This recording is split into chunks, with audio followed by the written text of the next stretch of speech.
폭풍 속의 가정 러셀 무어 두란노 2019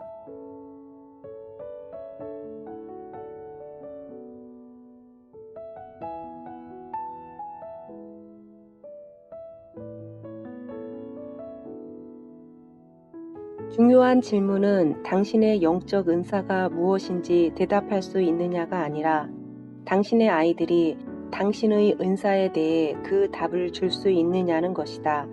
이것 역시 훈육이다. 우리가 그 무엇보다 기도해야 하는 것은 자녀가 좋은 학교에 가는 것이나 인정받는 직업을 갖는 것 또는 언젠가 안정된 가정을 갖는 것이 아니다. 우리는 그 무엇보다 자녀가 그리스도의 음성을 들을 줄 알아서 언젠가 무덤에서 나오게 되도록 기도해야 한다.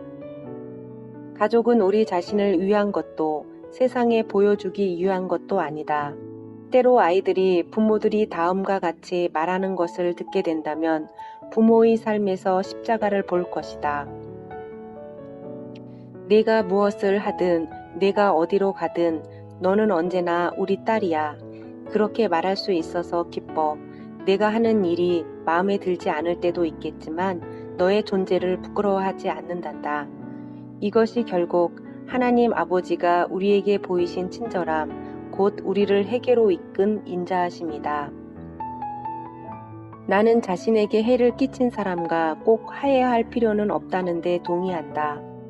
개인적인 복수는 죄이지만 분노는 다른 사람에게 자비를 베푸는 것의 한 부분이다. 우리는 과거에 대해 슬퍼할 수 있지만 과거를 바꿀 수는 없다. 그러나 비록 과거가 당신을 형성할지라도 당신은 과거에 의해 정의되지 않는다는 것도 알고 있다. 사람들이 당신에게 상처를 주었을지라도 그들이 당신을 완전히 소멸시키지는 못한다. 당신은 살아남았고 당신의 생명은 그리스도 안에 감춰져 있다. 당신의 미래는 피해자가 아니라 그리스도와 함께 상속자가 되는 것이다. 당신도 자기 삶을 깊이 들여다보며 어떻게 수많은 상처들이 당신을 만들어 왔는지 보라.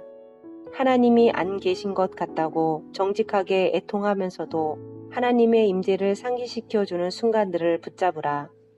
우리는 다른 사람의 심령 속에 일어나는 영적 상태를 마음대로 조정할 수 없다. 우리가 용서를 구할 수 있지만 용서를 할지 안 할지는 그들의 선택이다. 오히려 그것은 영적 전쟁을 하고 성령이 임하시도록 부르짖고 십자가의 길로 행하라는 부르심이다. 우리가 해방되려면 우리를 가장 무섭게 하는 것, 곧 우리가 진짜 누구인지 드러내고 우리의 모든 죄와 깨짐을 드러내는 것을 바라봐야 한다. 우리는 십자가에 못 박히신 그리스도를 바라봐야 한다. 삶의 모든 면이 그렇지만 우리는 특히 가족 안의 실패를 다룰 때 더 고통스럽고 힘들다. 그것은 가족이 우리가 실제 누구인지와 누구인 척하는지 사이에 큰 간격을 드러내기 때문이다. 애초에 제 인식 자체가 하나님의 은혜라는 것을 잊는다. 만일 당신이 자신이 야기한 상처나 고통스러웠던 상처로부터 해방되기를 갈망하고 있다면 그것은 하나님의 은혜를 기다리는 것이 아니라 이미 하나님의 은혜가 당신에게 임한 것이다. 떠나고 합한다는 것은 경계를 지키고 배우자 대신에 부모에게 자동적으로 위로와 도움을 요청하지 않는 것이다. 우리는 종종 가장 중요한 것은 자신의 직업과 가족이라고 생각하면서 우리가 가장 크게 빚진 분들을 희생시키곤 한다. 당신에겐 인생의 다른 단계와 마찬가지로 애정과 대화, 영적 격려가 필요하다. 노인이 시설에서 혼자 시들어가게 방치하거나 집에 방치해두고 다른 사람들과의 교류나 하나님의 말씀, 성만찬을 접하지 못하게 하는 것은 단지 잔인한 것이 아니라 복음을 부인하는 것이다. 우리가 서로를 빠른 속도로 보기 시작하면 우리보다 느리게 가는 사람을 놓치게 된다. 아픈 사람, 노인, 어린이들을 놓치게 되고 심지어 우리 자신 안에 좀 부족한 부분, 우리에게 색깔과 특징을 주는 취약한 부분까지도 보지 못하게 된다. 우리 앞에 영혼의 삶이 있다는 사실은 사람의 생명이 스케줄의 많고 적음에 달려있지 않음을 일깨운다.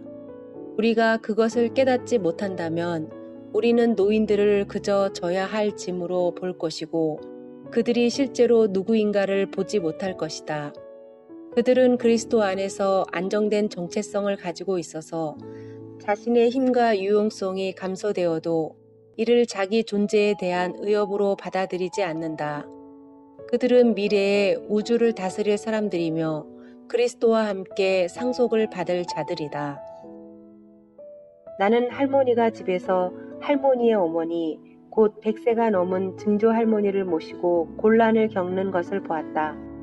결혼한 후 우리가 증조 할머니를 만났을 때 아내가 증조 할머니를 위해 기도하고 있어요 라고 하자 그분은 할머니를 노려보며 그래도 누군가는 아직도 기도를 믿고 있으니 기쁘군 이라고 쏘아붙이셨다.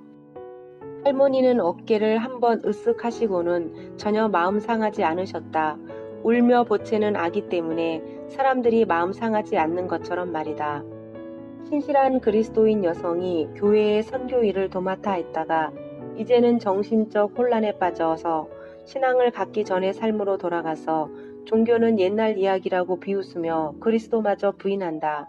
이럴 때 가족과 친구들은 어리둥절해지고 절박해진다. 그러나 그런 순간에 우리는 우리 존재가 단순히 우리의 인지력 이상이며 그 혼란의 안개 속 어딘가에 예수님이 깊이 사랑하시는 그 사람이 있다는 것을 기억해야 한다. 우리는 약함을 경멸한다. 우리가 누구인지를 모르기 때문이다. 역사학자 윌 듀렌트는 우리가 매달리는 것으로부터 우리를 부드럽게 떼어내기 위해 노년이 죽음보다 앞서 등장한다는 사실을 곰곰이 생각했다.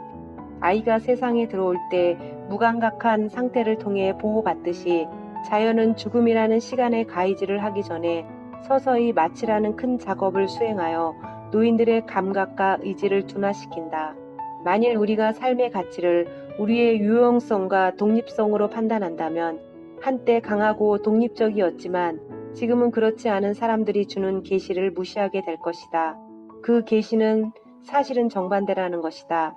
짐을 지는 것이야말로 가족이며 그것은 독립적 요원들이 서로 계약을 맺는 것과 다르다.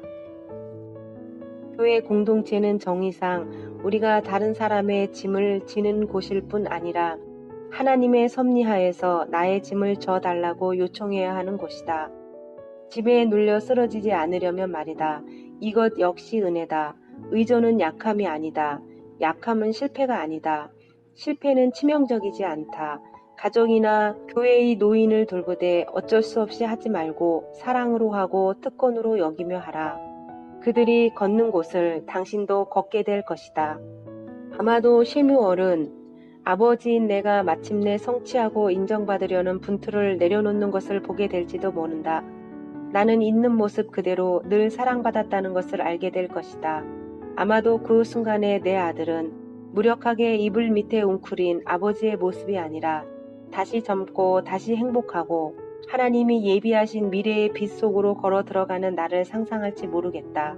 나의 심장 모니터의 신호음이 그칠 때 쉐뮤얼은 아버지인 내가 다시 젊어져서 어쩌면 새끼 부엉이 인형을 들고서 미소 띤 얼굴로 돌아보는 모습을 상상할지 모르겠다. 아마도 당신의 당신됨은 원 가족이나 교회 가족 중에 누군가가 당신에게 투자하고 당신을 사랑하고 당신을 믿어줬기 때문일 것이다. 또 어쩌면 당신의 원 가족이나 교회 가족 중 누군가가 그것과는 반대로 했지만 당신이 그 와중에 살아남았기 때문일 것이다. 그래서 지금 당신이 여기 있다.